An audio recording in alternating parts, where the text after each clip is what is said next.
Let's take a journey back to Las Vegas, the night of September 7th, 1996.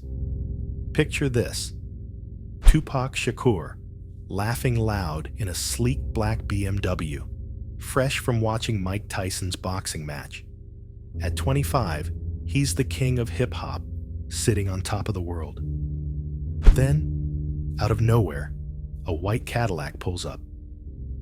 4 gunshots ring out. Blood stains the leather seats. 6 days later, Tupac's gone, leaving behind a mystery that still haunts us.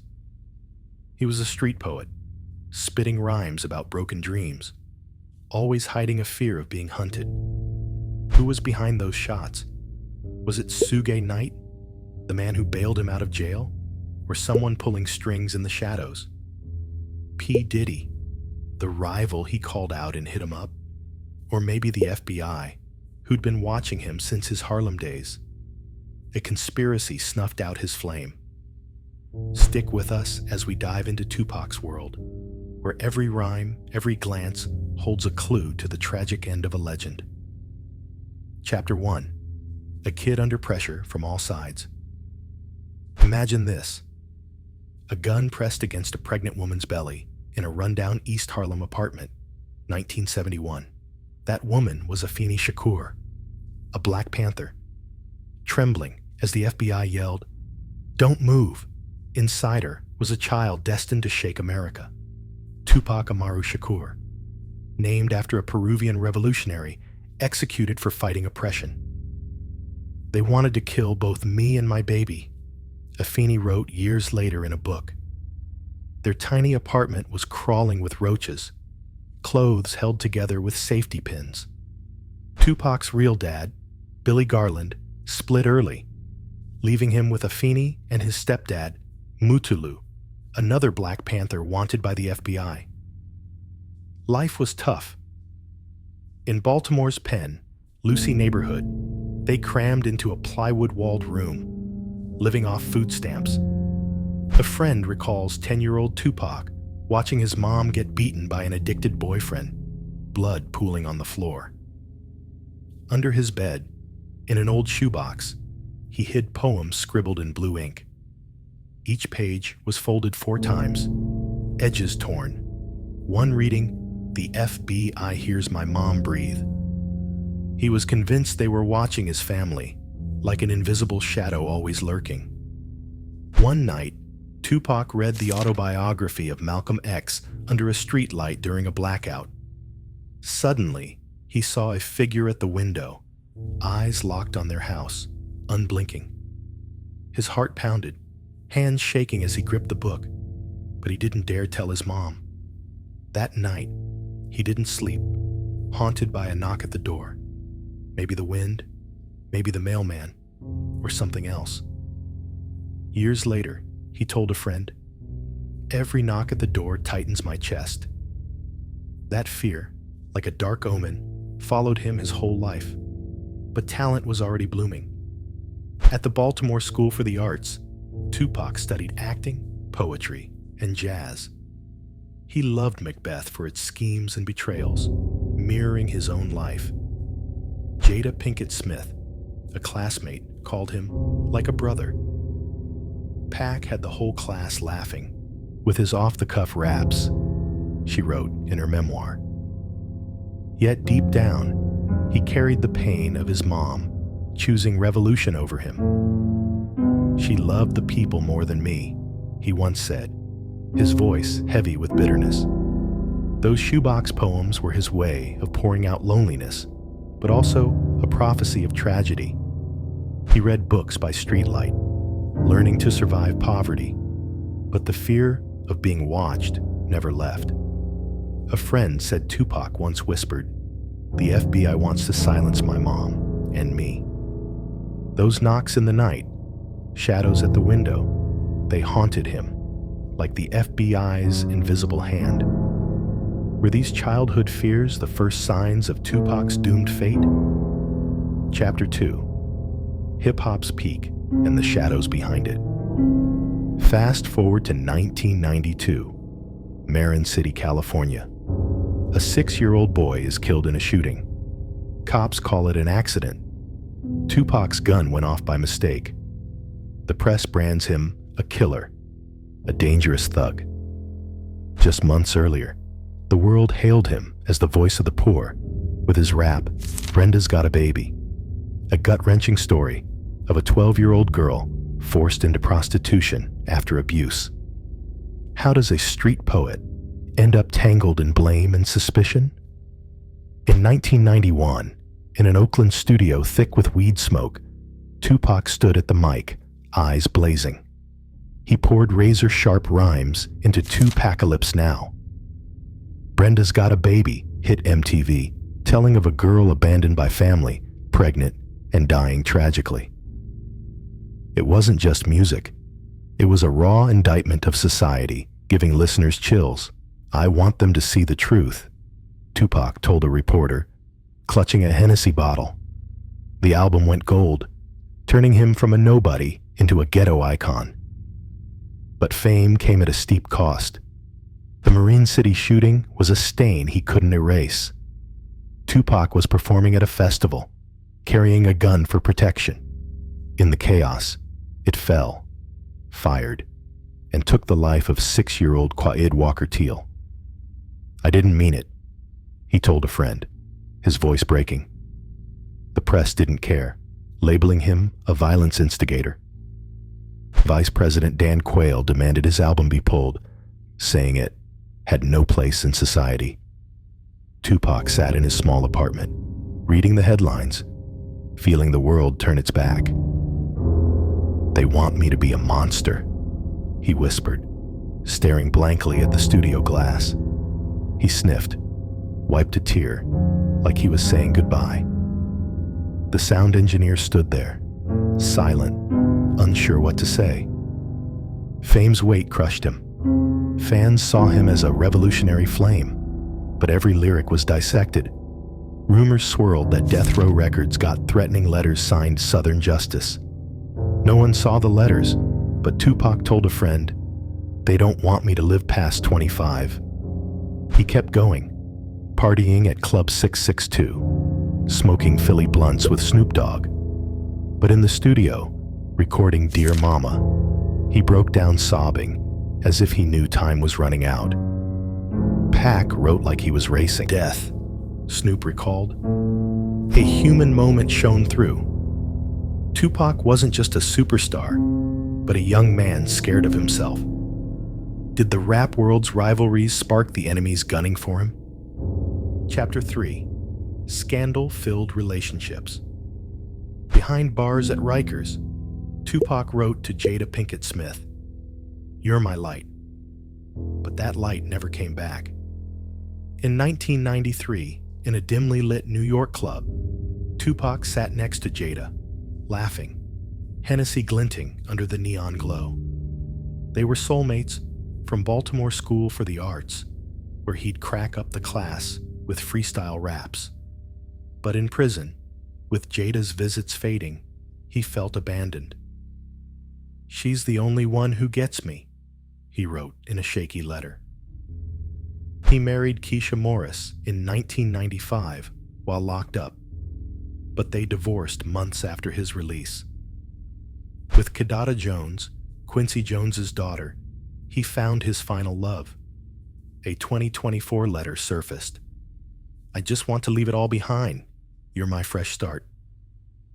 But some say that letter never reached Kidada, or if it did, it was too late. Who stopped Tupac from sending it? Rap feuds made things worse. Faith Evans met Tupac once, maybe twice. No one's sure. But it was enough to ignite Hit 'Em Up in 1996, a track that set both coasts on edge. Tupac claimed he slept with Faith, Notorious B.I.G's wife, stabbing at an old friend's heart. "I wanted them to feel my pain," he told a friend in the studio, voice thick with anger. Faith denied it, though a friend said she admitted to a private meeting with Tupac, details unclear. The song wasn't just music. It was a declaration of war, pushing the East-West rivalry to a deadly brink. New York, A cold November night in 1994. 5 bullets. Blood on the Quad Studio stairs. Tupac crawled up, body aching, lights flickering. He saw Biggie and P. Diddy standing above, silent. No words, no questions. Tupac flipped them off, a defiant act, as if he knew the war had begun. They knew about the shooting, he told a reporter, eyes bloodshot. He believed Biggie, once a friend, betrayed him. I don't trust anyone anymore, he whispered to an outlaw's friend, gripping the studio mic. Every rhyme now felt like a gunshot and a cry for help. Tupac craved love, but rap feuds and betrayal drowned him. He dreamed of a quiet life with Kidada, but death row's shadow and unseen enemies closed in. A friend said he got a letter signed Southern Justice, warning, "You won't live to 25. He laughed it off, but his eyes betrayed unease. Who kept Tupac from escaping the rap wars to live the life he wanted? Chapter 4. Silenced by the System. Just a year earlier, Tupac was the voice of the streets, his 2P Acalypse Now rhymes shaking the world. Now, in 1994, he stood in a stifling New York courtroom, accused of rape. Why don't they need proof? He asked, voice trembling, staring down the jury. He insisted he was innocent, no physical evidence, but the room's eyes had already judged him. The system wants to shut me up, he told a reporter, hands gripping the wooden chair. That November night in 1994, Tupac walked into Quad Studios. A man in black stood silently at the door. No words, no movement, but Tupac felt it. He was waiting for a signal. Then gunshots. 5 bullets. His hand went numb, thigh soaked in blood, head throbbing.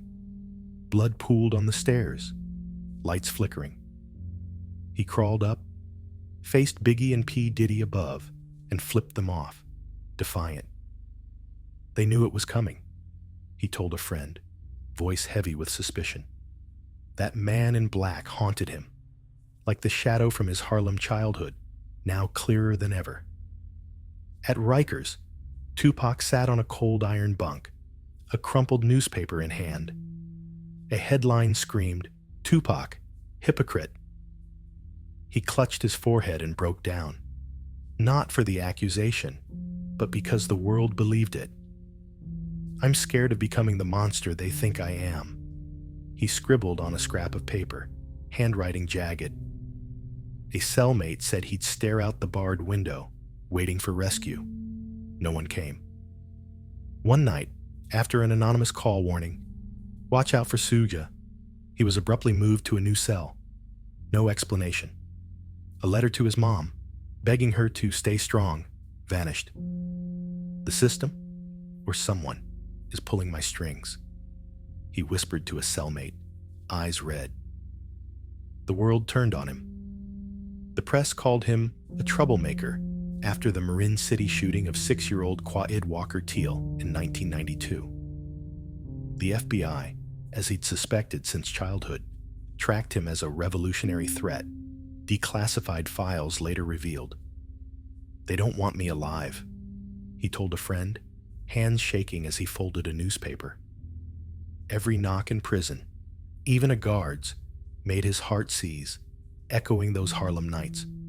Was the system, or some bigger force, trying to silence him? Did the FBI, or someone in rap, push Tupac to a breaking point to stop his revolution? Chapter 5. Fire and Darkness. I got a song ready if I die, Tupac told Snoop Dogg, like a premonition, just weeks after leaving Clinton prison in 1995. In Death Row's studio, weed smoke thick, Hennessy glinting under dim lights, Tupac stood at the mic, pouring his soul into 24 tracks in 2 weeks. California Love topped Billboard, making him a global star. But Death Row wasn't just music. They recorded with mics, but guns lay under the table. Beats pounded but behind closed doors was the smell of blood and fear. Tupac was in death row, where music and death were inches apart. The East-West feud exploded. Hit 'Em Up in 1996 attacked Biggie and P. Diddy like a bomb in the rap world. Pac wrote it in 15 minutes, like a warrior in battle, Snoop recalled, eyes gleaming. But each lyric was a bullet, dragging Tupac to a dangerous edge. He knew he was racing time. Pac wrote like death was breathing down his neck, an Outlaw's friend said. One night, he got an anonymous letter, "Leave death row or die." He tore it up, but his eyes showed fear, as if his fate was sealed. Suge Knight, who paid $1.4 million to bail Tupac out, was a savior and a dark shadow. "I owe him my freedom, but he might take my soul," Tupac told a friend, voice low in the dark.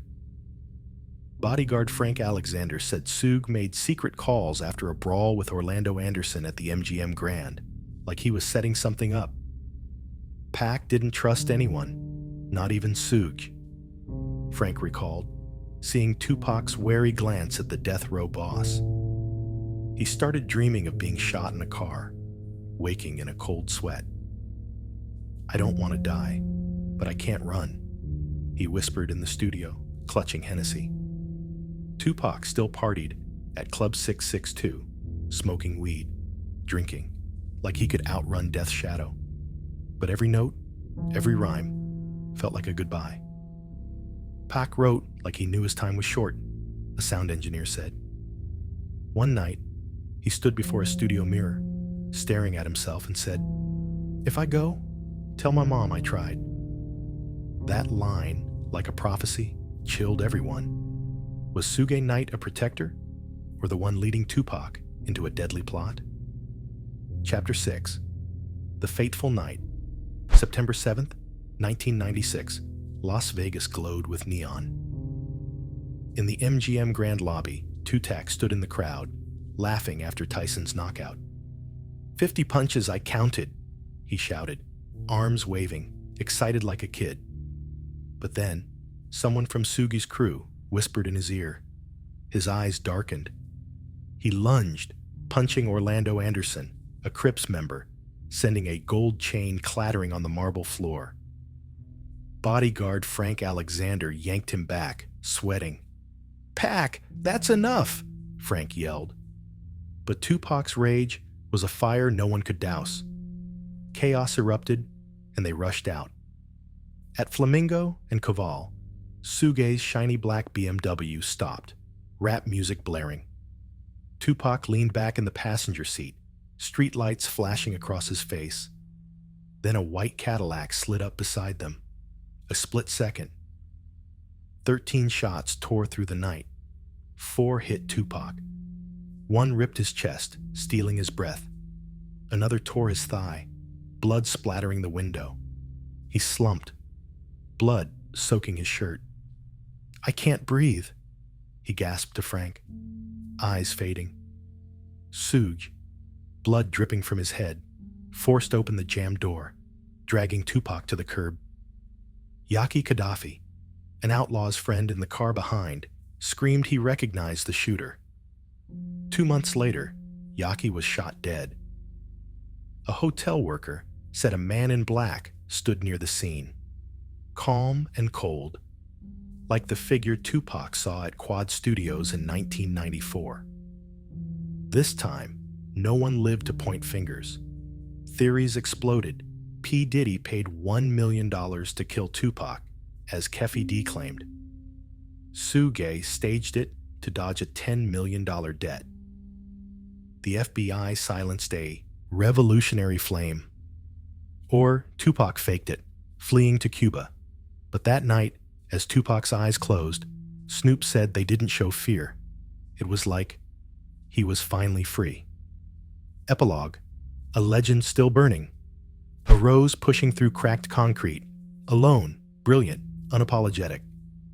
That was Tupac Shakur. And the powers around him, press, FBI, rap world, couldn't stand his light. Gone at 25, he left over 75 million records sold, with All Eyez on Me and Changes, making hip-hop a global voice. He was honored in the Rock and Roll Hall of Fame in 2017, got a Hollywood star in 2023.